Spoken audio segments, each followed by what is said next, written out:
Le système de copinage ou encore parrainage est-il de retour en équipe nationale du Cameroun? Point d'interrogation. Sinon, comment expliquer la présence de certains noms dans cette liste officielle des 26 lions indomptables qui iront au Qatar? Quand on se rappelle que Song, dans une interview accordée à la FIFA sur les critères de sélection en équipe nationale du Cameroun, disait ceci, je cite: la performance, notre critère principal, l'influence qu'ils ont dans leurs clubs respectifs.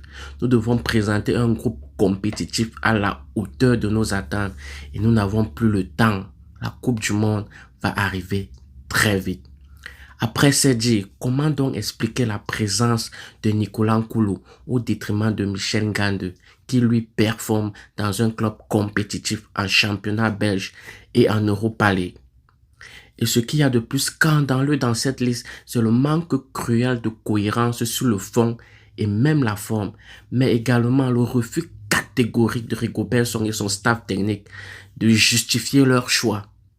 Comment expliquer la présence de Oumgouet ou même Gaël Ondoa qui, on le sait, n'ont pas joué en club depuis belle lurette, au détriment des joueurs comme Jean Onana, Olivier Kemen, le petit Carlos Baleba, qui eux performent régulièrement avec leurs clubs respectifs.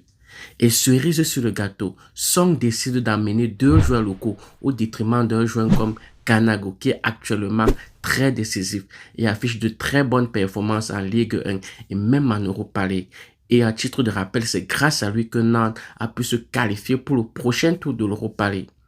On est en droit, de par l'effervescence et les retours positifs autour de la reprise du championnat camerounais, de questionner quand même le niveau actuel de ce championnat et même des joueurs qui évoluent. Quand on voit les différents résultats des clubs comme Coton et même récemment de Bambuto Zobouda en Champions League africaine. Voir cette incompétence et cette marmaille en Mondovision me permet de comprendre finalement pourquoi certains binationaux sont souvent réticents, hésitants à répondre favorablement à un appel de la tanière, car le label vert ou jaune est vraiment sale en ce moment.